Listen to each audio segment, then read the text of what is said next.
जय हिंद। आज हम लोग विद्युत धारा यानी कि एक नए टॉपिक के 50 क्वेश्चन को करने जा रहे हैं। ठीक है, एक विद्युत धारा जो कि एक हमारे लिए नया टॉपिक है। विद्युत धारा के 50 क्वेश्चन को करेंगे, ऑब्जेक्टिव क्वेश्चन होंगे 50 क्वेश्चन। ठीक है, ये 12th के लिए है।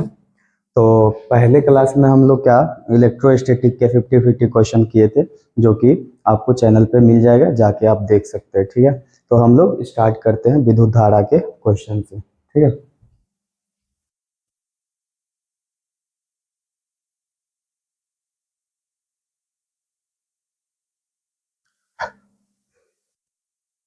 चलिए हम लोग क्वेश्चन को लगातार 50 क्वेश्चन को देखेंगे विद्युत धारा के।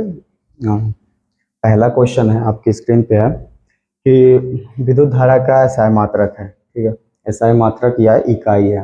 विद्युत धारा का एसआई मात्रक एम्पियर होता है। ठीक है, विद्युत धारा का एसआई मात्रक एम्पियर होता है। वोल्ट किसका मात्रक होता है? विभव का। वोल्ट विभव का मात्रक होता है। विभव बोल सकते हैं, विभव बोल सकते हैं, विभव बोल सकते हैं, या विभवांतर, या विद्युत वाहक बल। विद्युत वाहक बल,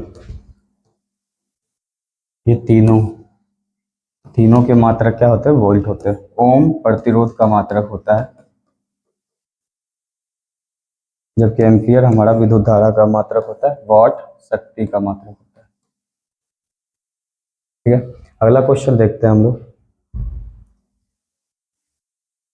एम्पियर विद्युत धारा का मान होता है। एम्पियर विद्युत धारा का मान होता है। एम्पियर यानी कि फॉर्मूला इसका I बराबर Q/T होता है। एम्पियर यानी कि ये विद्युत धारा का फॉर्मूला होता है। इधर वाला जो है I वो विद्युत धारा है, विद्युत धारा है, और ये आवेश, आवेश, और ये समय। तो यहाँ से I इक्वल टू यानी विद्युत धारा इक्वल टू आवेश का ऐसा मात्रक क्या होता है? कूलाम, और समय का ऐसा मात्रक सेकेंड। तो कूलाम पर सेकेंड हमारा आंसर होगा विद्युत धारा के लिए। ठीक है, एम्पियर विद्युत धारा के लिए कूलाम पर सेकेंड, ऑप्शन ए हमारा राइट आंसर होगा। ओम का नियम किसके लिए मान्य है? ओम का नियम में होता क्या है? जब प्रतिरोध नियत रहता है। ठीक है, ओम का नियम जब लागू होता है उसमें क्या होता है? प्रतिरोध नियत रहता है। विद्युत प्रतिरोध का मात्रक, प्रतिरोध का ऐसा मात्रक ओम होता है। प्रतिरोध का ऐसा मात्रक ओम होता है। वोल्ट बता चुके किसका मात्रक होता है, और इधर आपका एम्पियर भी बता चुके हैं। एम्पियर विद्युत धारा का मात्रक, कूलाम आवेश का मात्रक होता है। ठीक है, कूलाम किसका मात्रक होता है? आवेश का। आगे देखते हैं। किसी चालक का प्रतिरोध निर्भर करता है। चालक का प्रतिरोध का फॉर्मूला याद रखिए, R बराबर रो L बाय ए। देखो लंबाई पे डिपेंड कर रहा है, यहाँ से एरिया पे डिपेंड कर रहा है, तो यहाँ से लंबाई पर भी डिपेंड करेगा, अनुप्रस्थ काट के क्षेत्रफल पे भी डिपेंड करेगा। ठीक है, पदार्थ के प्रकृति पर भी डिपेंड करेगा, तो उपर्युक्त में से सभी पे डिपेंड करेगा। ठीक है, तो हमारा आंसर हो जाएगा ऑप्शन डी, ये सभी पे डिपेंड करेगा प्रतिरोध। ठीक है, अगला सवाल है विद्युत शक्ति का सूत्र होता है। शक्ति का सूत्र होता है, शक्ति का फॉर्मूला आप लोग याद रखना, P बराबर W/T। कार्य करने की दर को, कार्य करने की दर को शक्ति कहते हैं। ठीक है, इसका एक फॉर्मूला और होगा P बराबर VI। इसको ट्रिक से याद रख सकते हैं, VI सिम भी आता है, वोडा आइडिया। ठीक है, यहाँ से एक और बोल सकते हैं P बराबर V² बटे में R, और एक फॉर्मूला और P बराबर I²R। तो इन चारों ऑप्शन में से देखो आप कौन सा ऑप्शन सही होगा विद्युत शक्ति का। P बराबर VI ठीक है, P बराबर I²R ये भी ठीक है, P बराबर V² बटे R ये भी ठीक है। तो तीनों ऑप्शन सही हैं, यानी कि उपर्युक्त में से सभी हमारा राइट आंसर हो जाएगा। ठीक है, उपर्युक्त में से सभी हमारा राइट आंसर होगा। अगले सवाल की ओर चलते हैं। किरचॉफ्स का पहला नियम किससे संबंधित है? किरचॉफ्स का पहला नियम ऊर्जा आवेश के संरक्षण से संबंधित है, जबकि दूसरा नियम, पहला नियम किसका? किरचॉफ का पहला नियम आवेश के संरक्षण सिद्धांत पे काम करता है। आवेश के संरक्षण सिद्धांत पे काम करता है। जबकि दूसरा नियम, किसका दूसरा नियम? किरचॉफ्स का। किरचॉफ्स का पहला और दूसरा नियम, दूसरा नियम ऊर्जा संरक्षण पर आधारित होता है, ऊर्जा संरक्षण सिद्धांत पर आधारित होता है। ठीक है, तो ये हमारा आंसर हो जाएगा आवेश संरक्षण सिद्धांत, क्योंकि पहला नियम है, पहला आवेश के संरक्षण, जबकि दूसरा ऊर्जा संरक्षण। विद्युत सेल का आंतरिक प्रतिरोध बढ़ता है जब इलेक्ट्रोडों का क्षेत्रफल घटता है। जब इलेक्ट्रोड का क्षेत्रफल घटता है तो विद्युत सेल का आंतरिक प्रतिरोध का मान बढ़ जाता है। विभवांतर का ऐसा मात्रक है, विभवांतर का ऐसा मात्रक वोल्ट होगा, क्योंकि अभी थोड़ी देर पहले ही बताए विभव का ऐसा मात्रक वोल्ट, विभवांतर का ऐसा मात्रक वोल्ट, और विद्युत वाहक बल का ऐसा मात्रक वोल्ट। विद्युत वाहक बल सबका ऐसा मात्रक क्या होता है? वोल्ट। ठीक है, आगे देखते हैं। विद्युत धारा का तापीय प्रभाव किस पर आधारित है? जूल के नियम पर आधारित है विद्युत धारा का तापीय प्रभाव। ठीक है, किलोवाट घंटा किसके बराबर? किलोवाट घंटा 3.6 इंटू 10⁶ जूल के बराबर होता है। ठीक है, एक किलोवाट घंटा किसके बराबर होता है? 3.6 इंटू 10⁶ जूल के बराबर होता है। विद्युत हीटर में किस धातु का प्रयोग किया जाता है? विद्युत हीटर में जो है नाइक्रोम के तार का प्रयोग किया जाता है। ठीक है,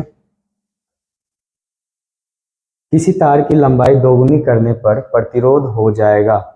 किसी तार की लंबाई को क्या कर दिया गया? दुगनी कर दिया जाए तो उसका प्रतिरोध क्या होगा? देखो, एक ट्रिक याद रखना, आर जो होता है प्रतिरोध लंबाई की स्क्वायर के डायरेक्टली प्रोपोर्शनल होता है। ठीक है, अब लंबाई को कितना कर दिया गया? दोगुना, तो हम क्या करेंगे? लंबाई को यहाँ से दोगुना कर देंगे, 12 का स्क्वायर। ठीक है, तो आर ये डैश मान लेते हैं, आर डैश जो हमारा आएगा हम कह सकते हैं यहाँ से 2 का स्क्वायर 4 और ये एल का स्क्वायर, जो एल स्क्वायर है हमारा पहला वाला रेजिस्टेंस है। ठीक है, हमारा पहला वाला रेजिस्टेंस है, तो आर डैश बराबर 4R, यानी कि 4 गुना हो जाएगा पहले रेजिस्टेंस का। ठीक है, 4 गुना हो जाएगा, ऑप्शन ये होना चाहिए। ठीक है, ऑप्शन सी। विद्युत बल्ब के फिलामेंट के लिए किस धातु का उपयोग किया जाता है? फिलामेंट जो होता है बल्ब का फिलामेंट टंगस्टन धातु का बना होता है। प्रतिरोधकता का ऐसा मात्रक ओम मीटर होता है। ठीक है, श्रेणी क्रम से जुड़े प्रतिरोधों का तुल्य प्रतिरोध होता है, सभी प्रतिरोधों के योग के बराबर होता है। जैसे तुल्य प्रतिरोध श्रेणी क्रम के लिए याद रखेंगे, सी सीरीज के लिए क्या करते हैं, सॉरी प्रतिरोध वाला है ना, तो प्रतिरोध श्रेणी क्रम में क्या करते हैं? R1 plus R2 plus R3 ऐसे करके जोड़ते चले जाते हैं श्रेणी क्रम में। यही तो कहा गया, प्रतिरोधों के योग के बराबर, योग मतलब जोड़ के बराबर होते चले जाते हैं। ठीक है, इसका एक और फार्मूला याद रखिएगा, Rn, यानी कि सेम टर्म के लिए रेजिस्टेंस यानी कि प्रतिरोध, या प्रतिरोध मान लो, ये देखो, मान लो हमारे पास 6 कैपेसिटर नहीं प्रतिरोध, 6 ओम के, और यहाँ भी 6 ओम और यहाँ भी 6 ओम के 3 प्रतिरोध हैं। ठीक है, तो ये सेम है, और सेम के लिए हम फॉर्मूला लगाते हैं R equal to R N करके। ठीक है, R equal to R N करके, और समांतर क्रम का अगर जो रहता तो समांतर क्रम में आर एस इक्वल टू यानी कि 1/में आर पैरेलल समांतर क्रम में। ठीक है, 1/में R1 plus 1/में R2 plus 1/में R3, ऐसे करके आगे की ओर हम चलते चले जाते हैं जितना प्रतिरोध रहता है। ठीक है, और अगर जो देखा जाए सेम के लिए पैरेलल में R/n लगाएंगे फॉर्मूला, सेम प्रतिरोध हो पैरेलल में तो R/n फॉर्मूला लगाएंगे। दो प्रतिरोध हो समांतर क्रम में तो ऊपर गुना नीचे जोड़ R1 into R2 divide by R1 plus R2 formula लगाएंगे। ठीक है, जैसे मान लो कि ये हमारे पास एक कैपेसिटर बोल रहे हैं, प्रतिरोध है 6 माइक्रो 6 फैराड।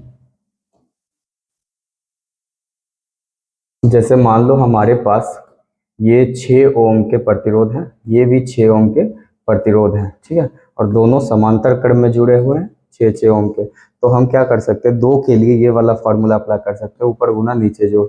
तो 6 गुना 6 और नीचे जोड़ना है 6 6 12, ये 2 6 दूना 12 और ये 2 तिया 6, यानी 3 ओम हमारा आंसर हो जाएगा। ठीक है, आगे बढ़ते हैं। समांतर क्रम में जुड़े प्रतिरोधों का तुल्य प्रतिरोध, ये समांतर क्रम के लिए बोला गया। तो समांतर क्रम के लिए क्या बोले थे हम, उल्टा जोड़ते हैं यानी कि बटे में करके। अब बड़े बटे में करने पर छोटा स्मॉल यानी छोटा प्रतिरोध प्राप्त होता है। ठीक है, R parallel equal to 1/R1 plus 1/R2 plus 1/R3 करके चलते चले जाएंगे। तो इससे हमारा जो प्रतिरोध मेन प्रतिरोध आएगा, समतुल्य प्रतिरोध जो आएगा वो छोटा आएगा। ठीक है, यानी कि ऑप्शन बी हमारा राइट आंसर होगा।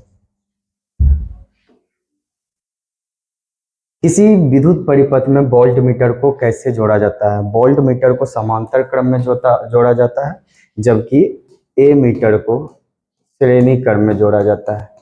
ए मीटर को कैसे जोड़ा जाता है? श्रेणी क्रम में, और वोल्ट मीटर को समांतर क्रम में। वोल्ट मीटर को समांतर क्रम में। ठीक है, विद्युत धारा का चुंबकीय प्रभाव सर्वप्रथम किसने खोजा? ऑस्टेड नामक वैज्ञानिक ने विद्युत धारा के चुंबकीय प्रभाव की खोज की थी सर्वप्रथम। विद्युत मोटर किस सिद्धांत पर कार्य करता है? विद्युत मोटर विद्युत धारा के चुंबकीय प्रेरण पर आधारित होता है। विद्युत चुंबकीय प्रेरण पर आधारित होता है। विद्युत चुंबकीय प्रेरण पर आधारित होता है कौन? विद्युत मोटर। ठीक है, विद्युत धारा का घनत्व I इक्वल टू जे विद्युत धारा का घनत्व जो होता है J इक्वल टू I बटे ए होता है। I बटे में ए होता है। ठीक है, तो ए मतलब क्षेत्रफल के लिए यूज करेंगे हम मीटर स्क्वायर, और जबकि I जो है विद्युत धारा, इसके लिए एम्पियर यूज करेंगे। तो एम्पियर बाय मीटर स्क्वायर हमारा राइट आंसर होगा ऑप्शन बी। ठीक है, अगला सवाल है, विद्युत परिपथ में फ्यूज का कार्य है परिपथ की सुरक्षा करना। ठीक है, विद्युत परिपथ में फ्यूज का कार्य क्या होता है? परिपथ की सुरक्षा करना, यानी कि घर में जितने भी जैसे रेफ्रिजरेटर हो, टीवी हो, अगर जो ज्यादा धारा आ रहा है तो ये खुद को अपने आप को जला लेता है फ्यूज, और घर में जितने भी परिपथ है उनकी रक्षा करता है। ठीक है, सुरक्षा करता है। फ्यूज तार के लिए किस धातु का प्रयोग किया जाता है? फ्यूज तार जो होता है मेनली वो टीन और लेड का बना होता है, लेकिन हम लोग क्या करते हैं, जो तार से वो बोर्ड वगैरह बनाते हैं उसी तार का यूज कर देते हैं फ्यूज वायर में, जो ऐसा नहीं करना चाहिए। उसको उसके लिए अलग से तार आता है टीन और लेड करके। ठीक है, टीन और लेड का मिश्र धातु आता है, वो फ्यूज वायर के लिए, फ्यूज तार के लिए परफेक्ट रहता है। आगे देखते हैं, विद्युत बल्ब में कौन सी गैस भरी जाती है? विद्युत बल्ब में निष्क्रिय गैस भरी जाती है, जो कि नाइट्रोजन और आर्गन है। ठीक है, विद्युत सेल का विद्युत वाहक बल मापा जाता है। विद्युत वाहक बल बोले या ईएमएफ बोले या तो विद्युत वाहक बल, अभी थोड़ी देर पहले बताया, इसका ऐसा है मात्र वोल्ट होता है, सॉरी वोल्ट नहीं, वोल्ट। ठीक है, वोल्ट। तो वोल्ट मीटर द्वारा मापा जाता है इसको विद्युत वाहक बल को। अगला सवाल है, विद्युत धारा की दिशा किसके प्रवाह के समान मानी जाती है? विद्युत धारा की दिशा किसके प्रवाह के समान मानी जाती है? तो धन आवेश के प्रवाह के समान मानी जाती है। ठीक है, विद्युत प्रतिरोधकता तापमान बढ़ने पर धातुओं में कैसे बदलती है? प्रतिरोधकता का मान तापमान बढ़ने पर बढ़ता है। ठीक है, तो यहां से बढ़ता है। किरचॉफ का दूसरा नियम बता चुके कि संरक्षण पर सिद्धांत पर कार्य करता है, तो ऊर्जा के संरक्षण सिद्धांत पर कार्य करता है। ठीक है, विद्युत हीटर में नाइक्रोम का उपयोग क्यों किया जाता है? क्योंकि उसका प्रतिरोधकता उच्च होता है और साथ ही गलनांक भी उच्च होता है। ठीक है, विद्युत फ्यूज का सिद्धांत क्या है? विद्युत फ्यूज का सिद्धांत जूल का तापीय प्रभाव पर आधारित है। ठीक है, विद्युत बल्ब का फिलामेंट गर्म क्यों होता है?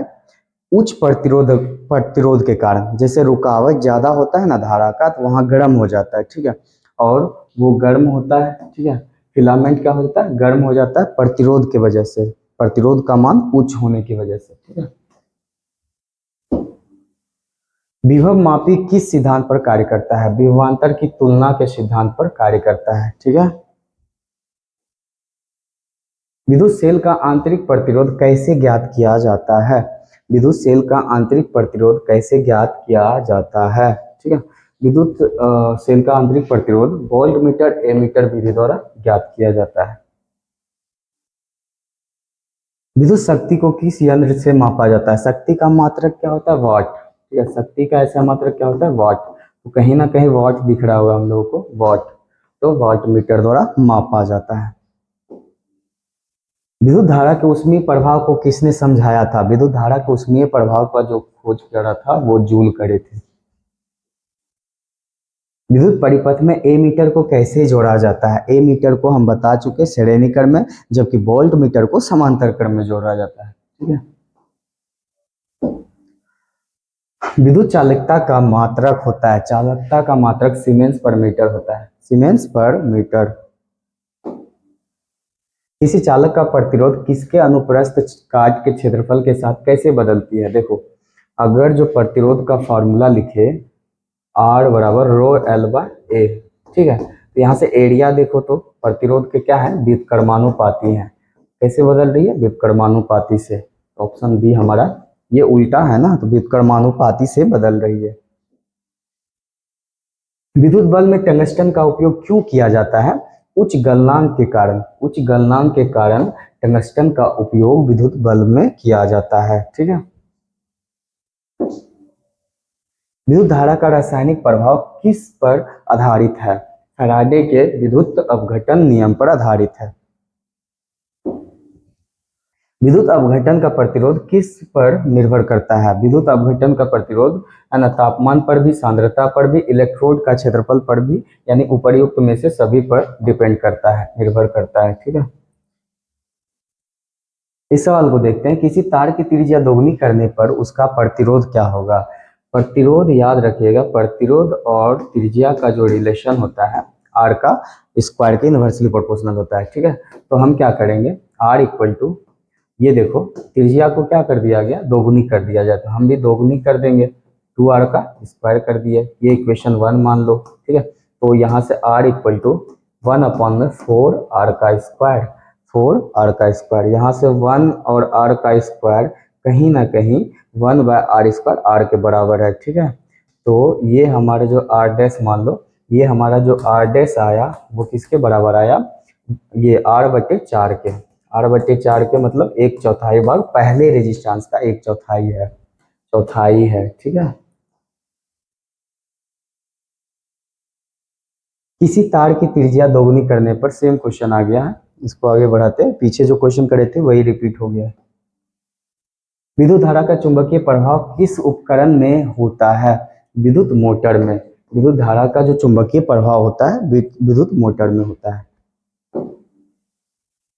3 ओम, 6 ओम और 9 ओम के 3 प्रतिरोध समांतर क्रम में जोड़े गए हैं, तो तुल्य प्रतिरोध पूछा गया है, समांतर क्रम में जोड़ा गया है ना, तो समांतर क्रम के लिए फॉर्मूला लगाएंगे 1/c, सॉरी बार बार सी हम दे देते कैपेसिटर वाला, 1/r equivalent equal to 1/r1 plus 1/r2 plus 1/r3। ठीक है, यहाँ से देखो 1/r1 का वैल्यू कितना? 3 लेंगे, 3 ओम, और 1/r2 का वैल्यू कितना लेंगे? 6 ओम, और 1/r3 का वैल्यू लेंगे 9 ओम।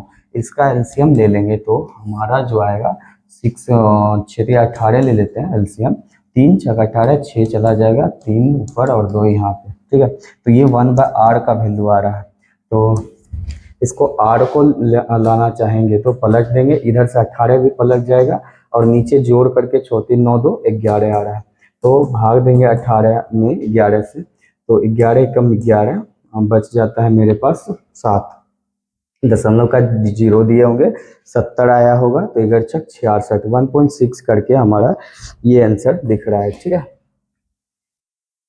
ओम में हमारा आंसर होगा। आगे बढ़ते हैं। ये सवाल देखो, एक विद्युत बल्ब पर 220 वोल्ट 100 वाट अंकित है, इसका प्रतिरोध क्या है? ठीक है, यहाँ पे देखो विभव कितना दे दिया है? 220 वोल्ट, और ये शक्ति कितना दे दिया? 100 वाट। यहाँ से आई निकाल लो, क्योंकि पी बराबर हम जानते हैं वी आई फॉर्मूला होता है, तो आई बराबर कितना हो जाएगा, पी बाय वी। तो पी का मान 100 जबकि वी का मान 220। यहाँ से 0 उड़ा लो, 10 बट्टे में 22 आ जाएगा। ठीक है, आई का मान, तो हमको चाहिए आर, प्रतिरोध चाहिए ना, तो प्रतिरोध का फॉर्मूला होता है आर बराबर वी बाय आई। तो आर बराबर वी का मान देखो तो कितना दिया गया है, वी का मान 220 दिया गया है, और आई का मान यहाँ से ले लो तो 10/22, 10/22, 22 ऊपर चला जाएगा, और हमारा 0 0 उड़ा लिए, 22 गुना 22 हो जाएगा, 22 गुना 22, 22 का स्क्वायर कितना होता है, 484 करके होता है। ठीक है, ओम। देखो तो ऑप्शन बी हमारा राइट आंसर हो जाएगा। विद्युत धारा का प्रवाह किसके कारण होता है? विद्युत धारा का प्रवाह जो होता है विभवांतर के कारण होता है। अगर जो विभव कहीं पे सेम रहेगा, मान लो ये वाला हमारा पेन है, इसका ये वाला बिंदु और ये वाला बिंदु का विभव सेम हो जाए तो यहाँ से कोई भी धारा का प्रवाह नहीं होगा। तो धारा का प्रवाह जब भी होता है तो विभव में अंतर के वजह से होता है। ठीक है, किसी चालक में 2 एम्पियर की धारा 5 मिनट तक प्रभावित होती है। प्रवाहित आवेश की मात्रा देखो, आई बराबर फॉर्मूला होता है आई बराबर क्यू बाई टी, तो हमको आवेश की मात्रा चाहिए, तो आवेश बराबर क्या लिख सकते हैं, आई टी लिख सकते हैं। तो क्यू बराबर आई का वैल्यू कितना, 2 एम्पियर, और टाइम कितना, 5 मिनट, मिनट को बदल दो सेकेंड में, 60 से गुना कर दिए, तो 6 पंचे 30 दूना, 30 दूना 100, 30 दूना 60 ना, सॉरी 30 दूना 60, तो कितना हो जाएगा 60, यानी 1 शून्य इसका 600 कूलम, 600 कूलम हमारा आंसर हो जाएगा। किधर है ये 600 कूलम। विद्युत परिपथ में गैल्वेनोमीटर का उपयोग किसे मापने के लिए होता है? अल्प विद्युत धारा को मापने के लिए गैल्वेनोमीटर का यूज करते हैं। विद्युत हीटर की कुंडली किस सिद्धांत पर गर्म होती है? जूल के तापन सिद्धांत पर गर्म होती है। ठीक है, जो हीटर होता है उसमें जो वायर लगा होता है कुंडली, वो किस सिद्धांत पर गर्म होती है? जूल के तापन सिद्धांत पर। तो 50 क्वेश्चन हमारे कंप्लीट होते हैं। ठीक है, वीडियो आपको कैसा लगा ये कमेंट में जरूर बताएं। मिलते हैं अगले वीडियो में, तब तक के लिए जय हिंद जय भारत।